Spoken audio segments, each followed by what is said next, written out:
Hey guys, welcome to another WoW Weekly with Myst. For this week we have Darkmoon Faire. I did actually test out the new rep, the Enlightened rep with this, and it is working, so you can get bonus Enlightened rep with the Darkmoon Faire buff, as you can see on screen here. That was me applying one of the tokens you can get. I was holding off on using all the tokens I was acquiring while in Zerith Mortis the past couple of weeks. So yeah, if you were like me and just kind of stashing them, now's the time to use them. Also, in your garrison over in the WoD expansion, pet leveling will be available on Wednesday. And this is just for NA. So this past week, we were able to step into the Sepulture, the first one's raid. 8 bosses were available. There's a total of 11, but only 8 were available for this past week. So this week, we will have access to all 11 bosses, and Mythic difficulty will start up. And for those of you that do LFR, you will have access to the first wing this week, which will be the Ephemeral Plains. And this gives you access to 4 bosses. So you will have access to Vigilant Guardian, Skolix, the Artificer, and Halondrus. And you will need a 220 item level to be able to queue into that. So that is what's going on for this week. The first thing I would like to share for this week is a bit of a spoiler. So if you don't like spoils, skip to the following timestamp or just skim past the video in the YouTube. But the first thing we're going to start with is a cinematic of Anduin coming right from the raid. So let's check it out. Understand, this one is bound to me. Anduin! Fulfill your final purpose. Annihilation. The fate of all who carry my blade. My son, this blade does not belong to darkness. It was forged by valor. And also by honor. Its legacy and ours are with you, even here.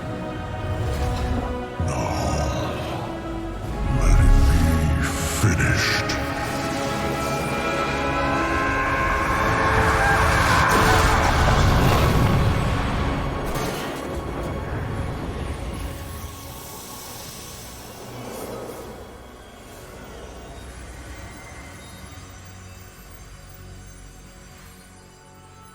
Arthas. Is this all that remains of him? The last flicker of his scarred spirit, consumed in the forges of the jailer. No crown, no throne, not even a soul left for judgment.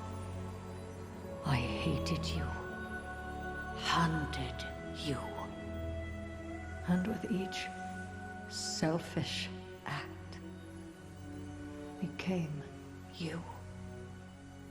That is my burden to bear. But your legacy is at an end. Be gone then, Arthas Menethil. May the last whisper of your name fade and be forgotten.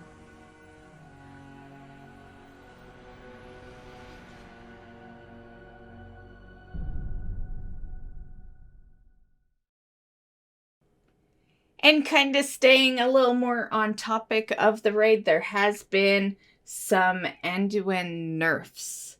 So here is the nerfs on screen. Feel free to read through it. The Anduin fight has been pretty brutal on both normal and heroic this past week. These changes should help with that. Also, there is a prequel book for Sylvanas that will be coming out. Christy Golden is the author for it, very popular author for the WoW books. And she's not new to doing prequels. She did actually do the one for Arthas, which was called Arthas Rise of the Lich King. This new one is going to be called Sylvanas. It's going to tell you the story of, her when she was younger with the Windrunner family and, her rise to being a ranger general. And then, of course, to her death at the hands of Arthas. And then, ending off with her first encounter with the Maw. So if you're not too familiar with her story, this is going to be a good book to read just to kind of find out how her story starts and what led to her being where she is now. The stories can be a little tough to follow. It's the books are great, but one thing that I always felt was an issue in WoW was how you had to follow the story in-game, but also read the books to really understand what's going on. If you only did one of the two, you had no idea what was going on. They've really made the story tough to follow. So this book will be released on March 29th. It'll be a physical copy. You can get the ebook for it, or you can do the audiobook. Okay, so next is just some tips I've discovered through the past week of doing some Zerith Mortis stuff. So tip number 1 is the improvised cipher analyst tool. So this increases your ciphers that you get by 50%. In order to get this, you need to have unlocked the Altonian Understanding, which is in the second row of your research. So this will take roughly 6 days to research, and then once you have done that, you're going to get the quest Broken Circle, which is the start of a 10-step quest chain. So there's a few steps into it, and then of course once you're fully done that quest chain, you will have access to Olea Manu, who is a vendor that you can buy this item from. How I discovered this wasn't even for the ciphers, it was for the enchant. I was looking at my enchanting stuff to see if I could get anything new, and I noticed that he had this item on here, which is a formula for magically regulated automa core. There's also the empty kettle of stone soup, which is a new feast that you can get. There's a pet on there called Pokepock Traveler. And I'd just like to state that fine print at the bottom there is an interesting one. It says only works outside of Zerith Mortis. Usually we get these things that only work in the zone that you get it. So this one was interesting. So, by reading that, it sounds like you wouldn't be able to summon him in Zerith Mortis, but when you're outside of it, you can. I'll fully admit, a part of me is wondering if that was a misprint. Because I don't think I've ever seen that in the game where something can't be summoned in the area you obtain it in. So, yeah. I guess we'll find out when we get it. Also, a toy that's called the Gyro Circle of Song. And also, there is a cache on there. It's called Olea Cash. So since this one was 700 Cyphers, I looked into it to see if you got something really good out of it. The point of it would be to get a progenitor essentia. But most of the time, you're just going to get gold. A lot of the time, it would just issue out like 3,500 gold, roughly.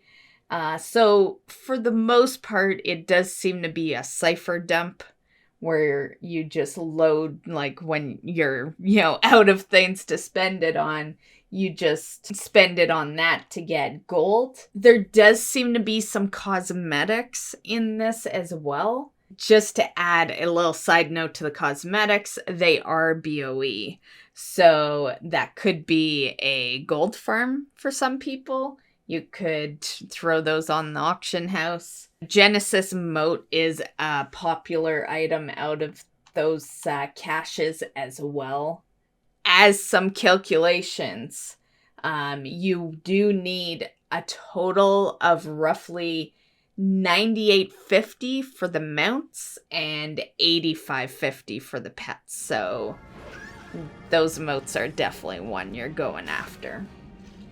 And just a little edit here, but apparently the gold has been nerfed. That 3,500 gold was what was being obtained on PTR, but now I'm seeing that they have severely lowered that amount. A lot of people are saying that they've gotten anywhere from 50 silver to maybe a few gold, 3 or 4 gold. So with that said, I would say that this is definitely not an important item right now.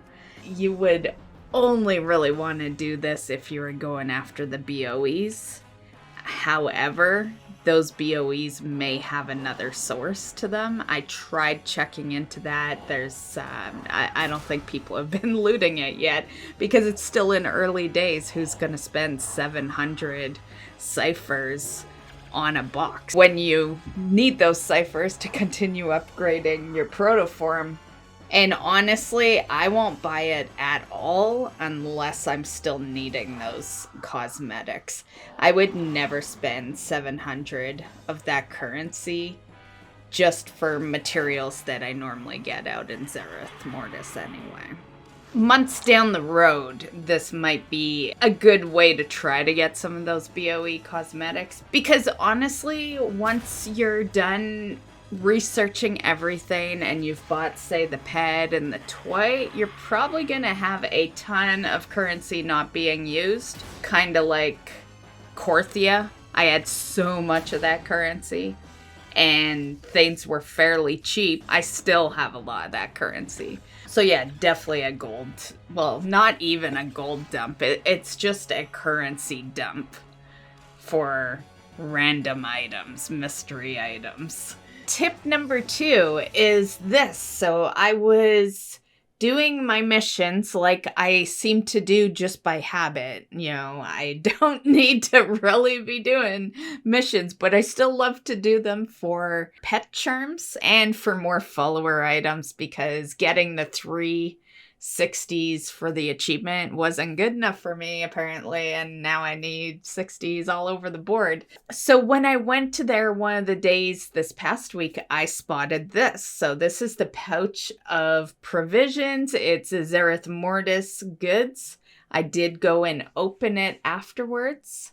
So this right here is what I got out of it. Disregard the Stygia. That was just in my bags that I opened up. But I did get the 2 blues from that. And those are profession type materials. And those are the tips I have for you for this past week. I hope everyone's been doing good in Zerith Mortis. I've been casually doing stuff. I'm getting close to Honored. I'm, a good chunk into Friendly now. But I've definitely been casual with it. I had 2 days where I didn't even go out there this past week. I don't mind Zerith Mortis, but I don't love it either. I'm really not fond of, feeling forced to kill rares every day for like 10 rep. So I have kind of just not even focused that. I kill whatever rares are in my pathway while I'm doing the dailies out there, and that's pretty much it. Maybe I'll kill more once we get flight, but at the moment, I just can't really be bothered to kill every rare every day. That's a lot of time consumption for low reward. It's a little delayed. I took my sweet ass time with this one. But right in this video footage, you can see that I finally got my rank 6 of Archivist this week. So that is done. Well, to an extent, the rep is exalted now, but now I do have to still farm it for that Paragon mount. But at least it's exalted, and at least everything is progress towards the Paragon mount now. Yeah, I did have a Paragon chance at Venari's mount again this week, and it failed again. I swear I'm never getting that mount. So this past week, I got a few mounts. So I got the Acid Belcher, which is one of the Argus mounts, and also the Biletooth Gnasher, which is also an Argus mount. I was really psyched to get those. I've been working on them for a long time, so it was nice to see a couple of mounts finally drop out of there. Yeah, and then of course I bought Soaring Razorwing. And the fourth mount that I got this week is a Zerith Mortis one, and it is this frog. Super easy to get. I've got a video on the channel for it. I will link it at the end of this one. And yeah, it's just a 7-day process of quests. Really easy. And yeah, so that's all the mounts I got for this week. I also got some time walking loot. So if you are watching this before reset occurs and you haven't done time walking, highly suggest doing it. You do get a 252 loot.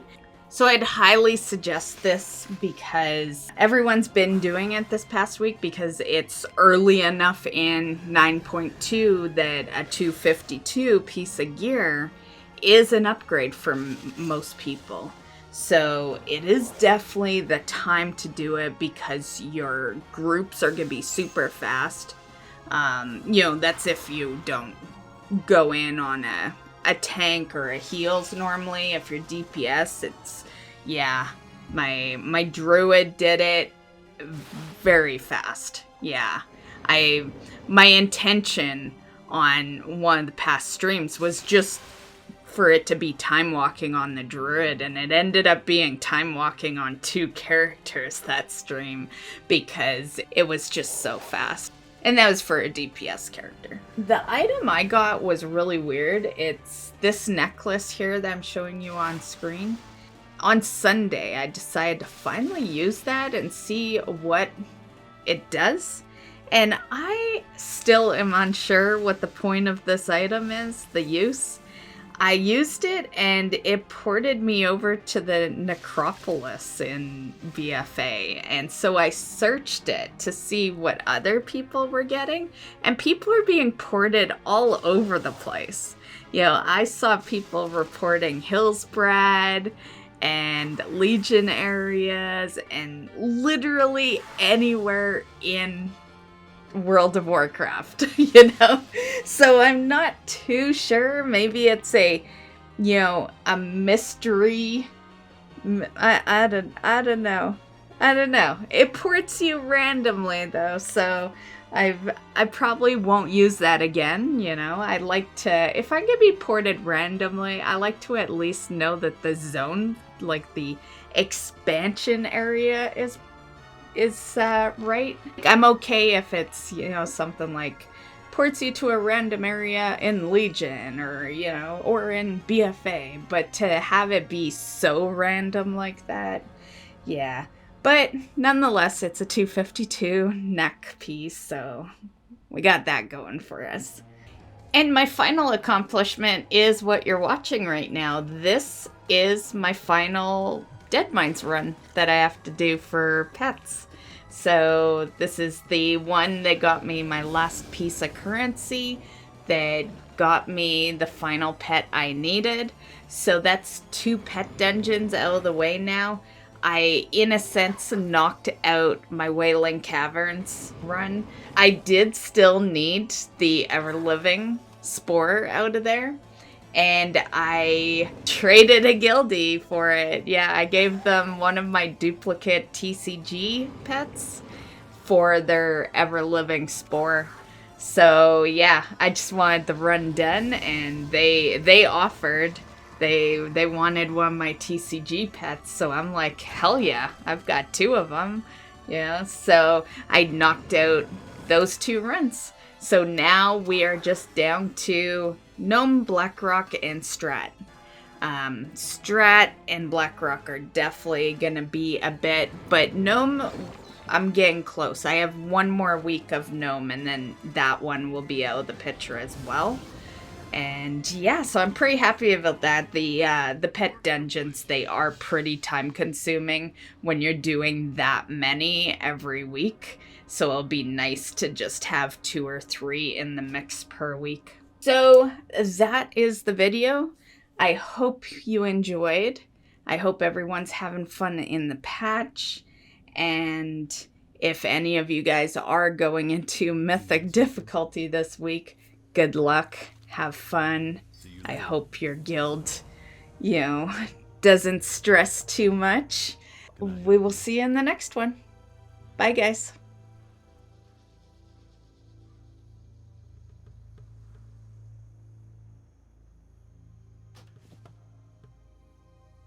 See you around.